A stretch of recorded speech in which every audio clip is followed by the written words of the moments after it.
Sort of continuing with the theme of putting up different artworks, I always like this one because we have a woman here with epilepsy being persecuted by seizures, which are represented by butterflies, and this one always struck me because studying seizures in the lab, we always get excited when an animal has a seizure, but it's good to remember the effect these have on the patient.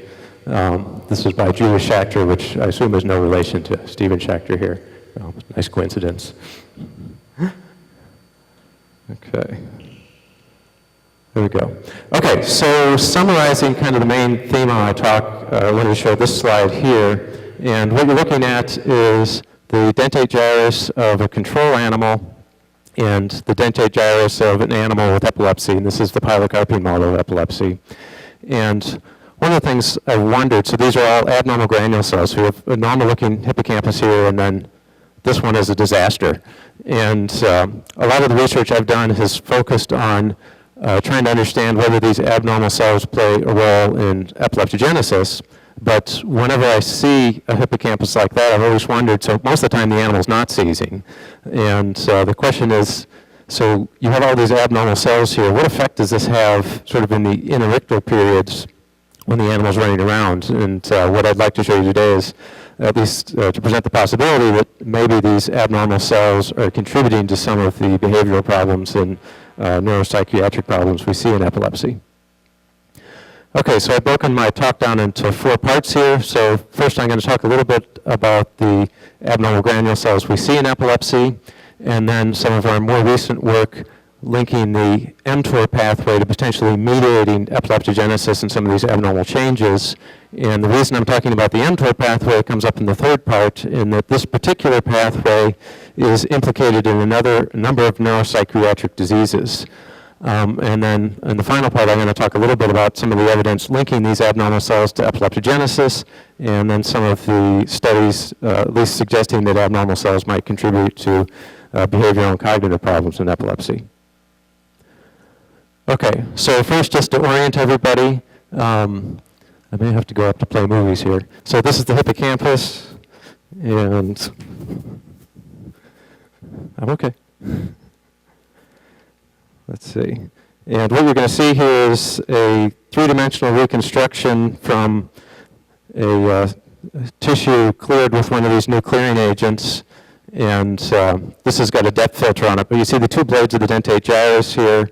And then this region in the middle called the hilus. And this hilar region in the middle you see is fairly cell sparse like it should be.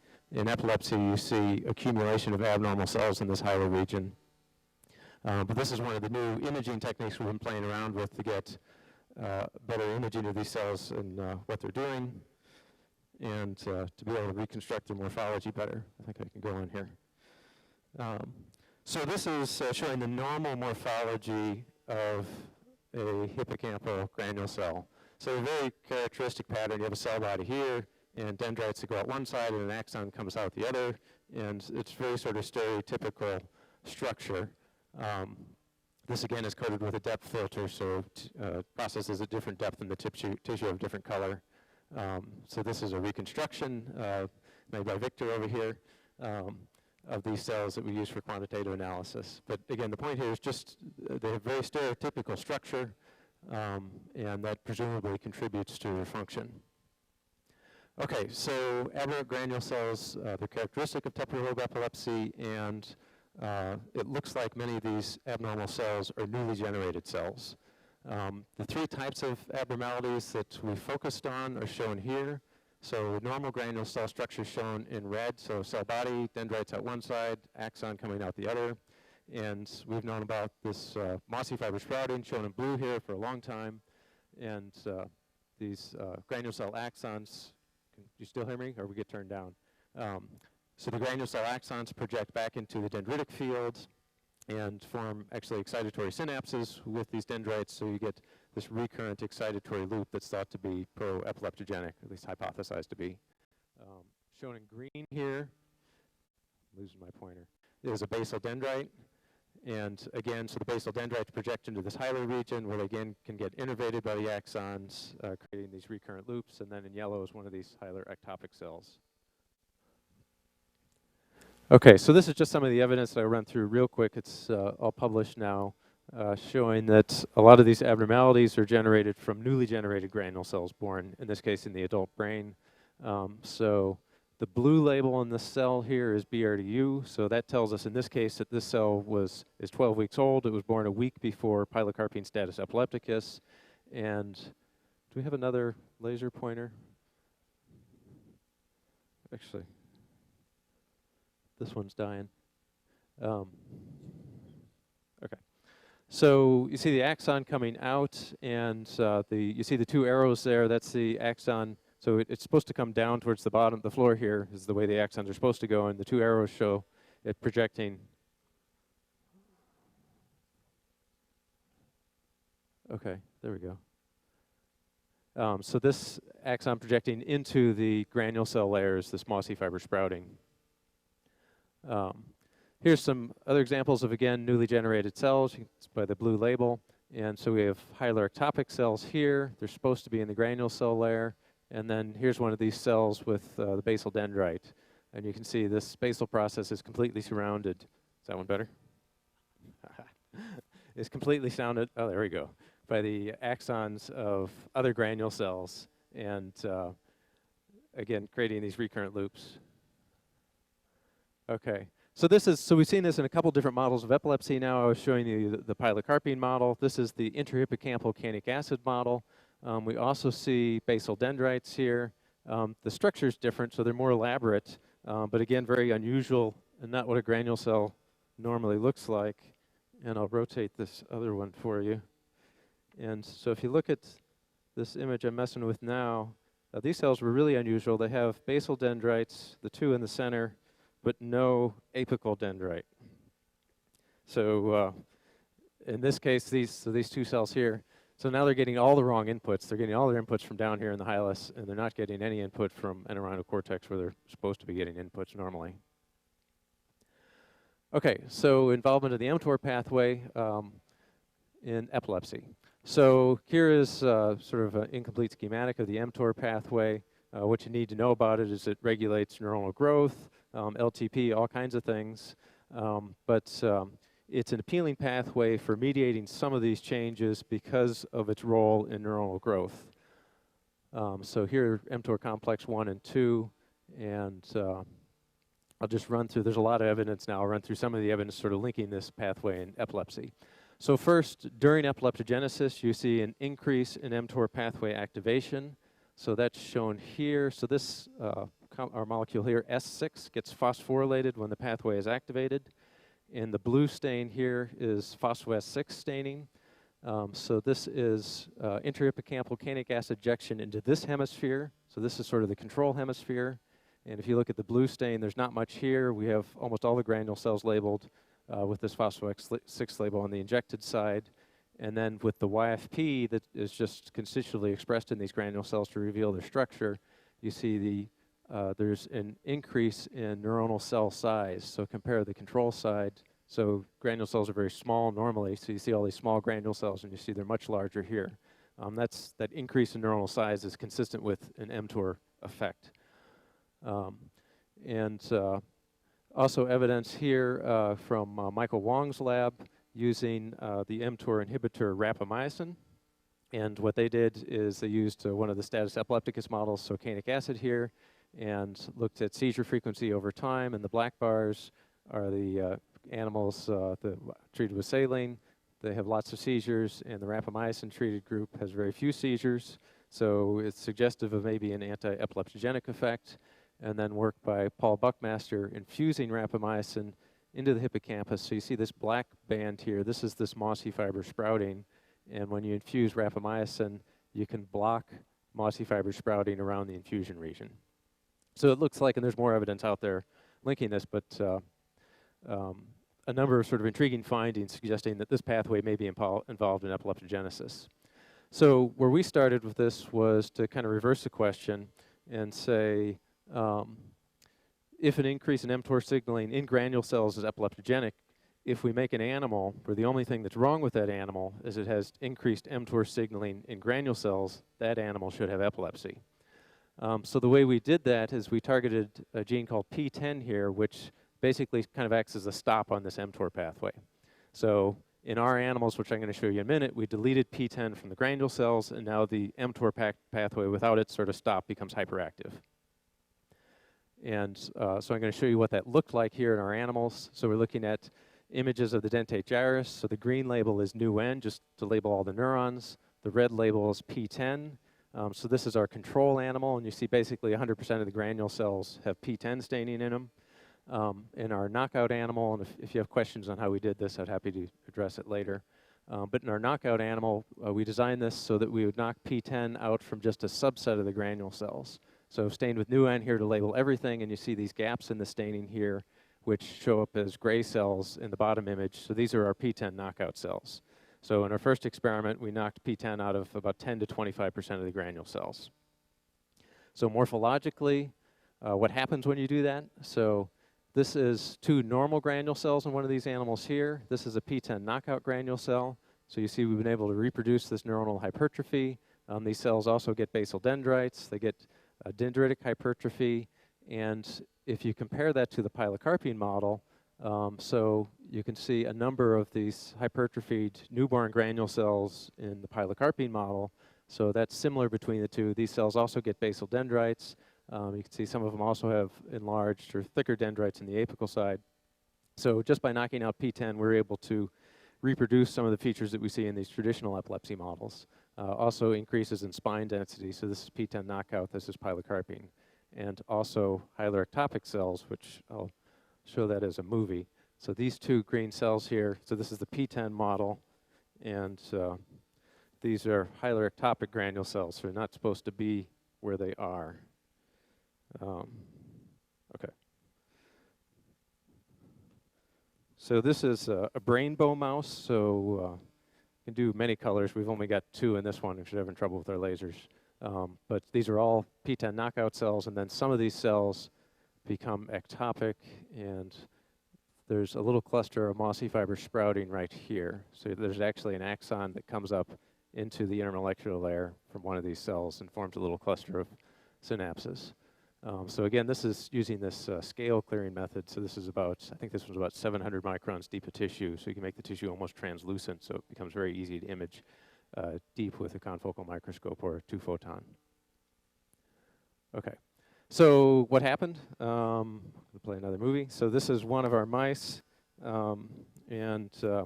We've since, I told you in the first study, we knocked PTEN out of 10 to 25% of the granule cells. We've been modifying that, so we've got it down to about 5% of the granule cells.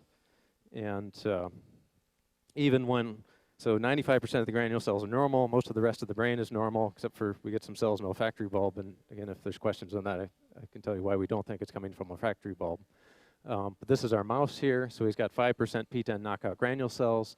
You can see the onset of a seizure in this animal, and in a minute here you'll see sort of initially he's kind of freezing, but he'll go into a convulsive seizure in a second here.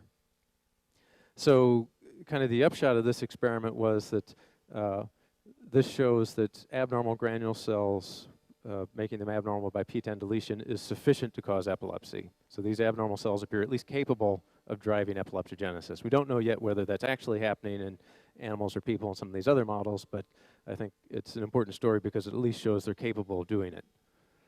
So the seizure ends here, and then it goes into a theta rhythm. Okay, so moving on to the next part of the talk on the sort of what intrigues us about the mTOR pathway is, so I'm showing you the same schematic again, is this shows up in a number of neuropsychiatric diseases. And I've highlighted the different parts of this pathway that show up in some of these diseases, and this is not all inclusive either.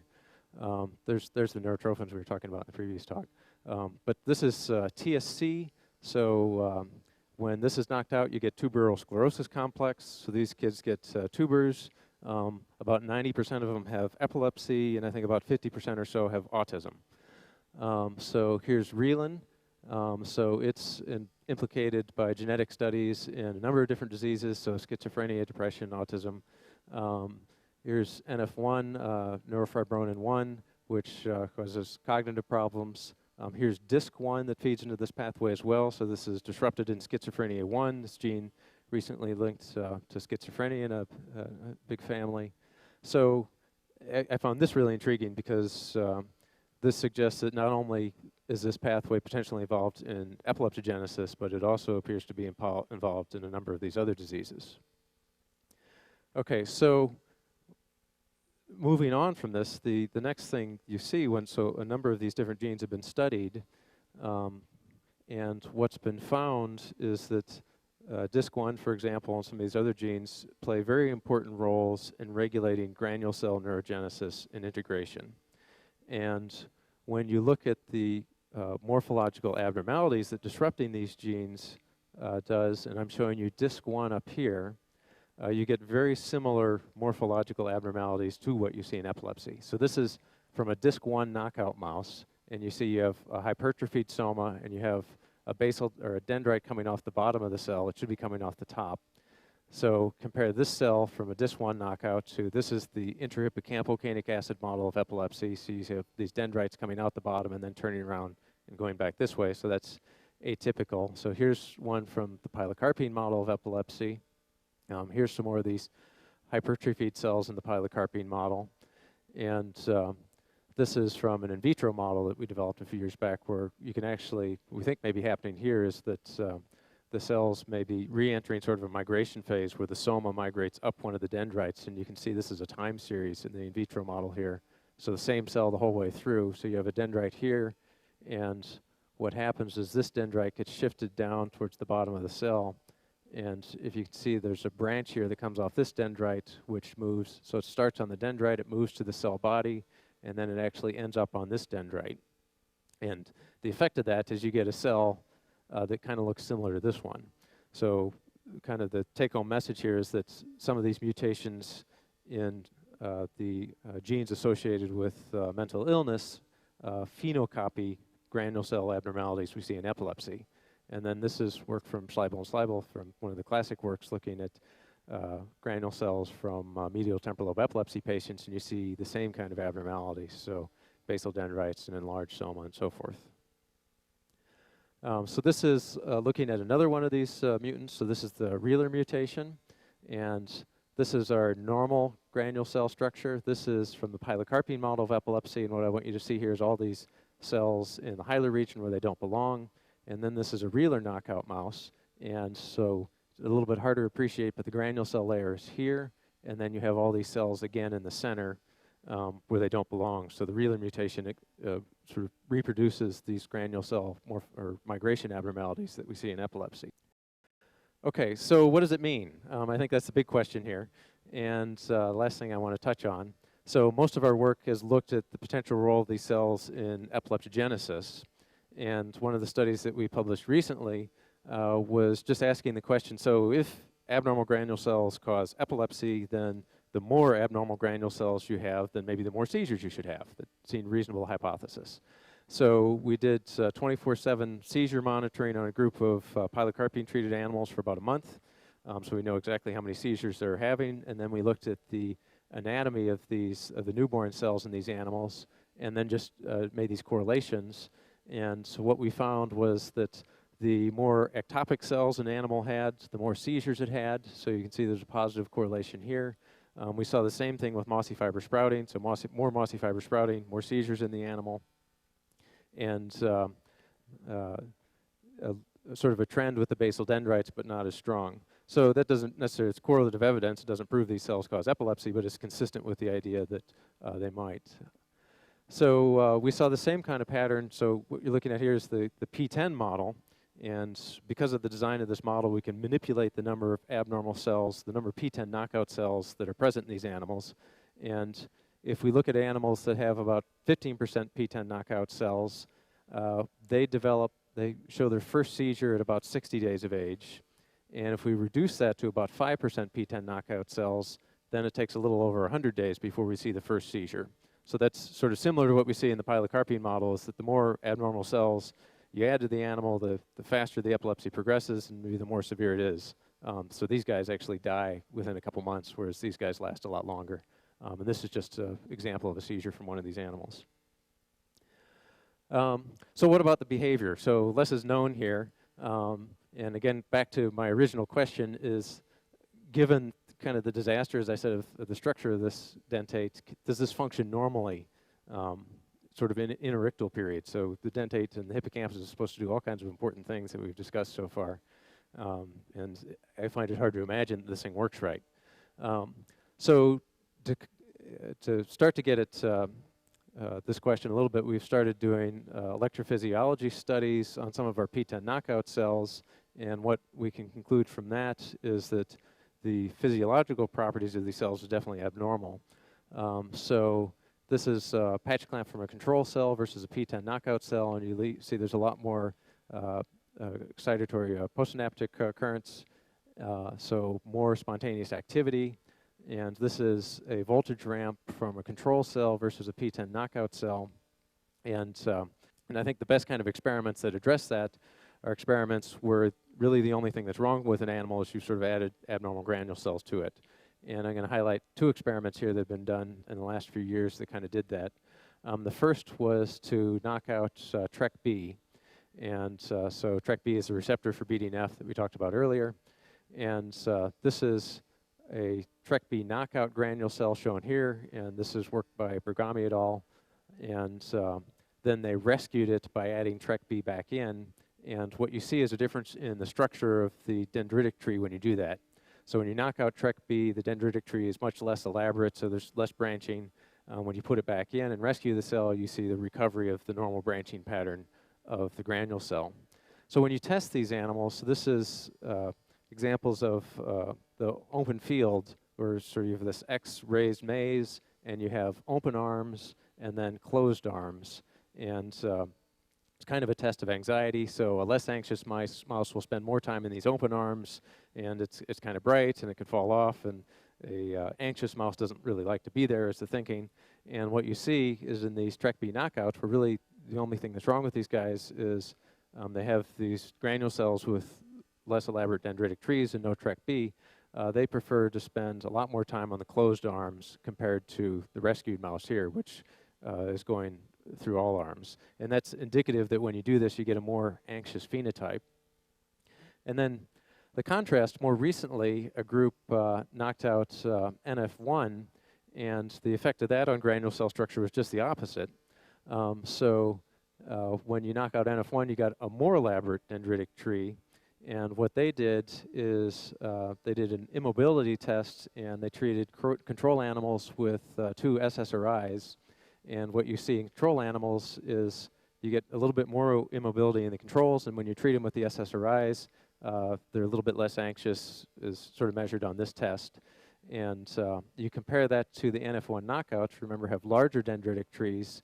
You don't, basically, the NF1 guys that are saline treated, shown by the white bar here, respond just as well as the guys treated with fluoxetine or one of the other antidepressants. So these guys are sort of built-in antidepressant. They're less anxious than a normal mouse.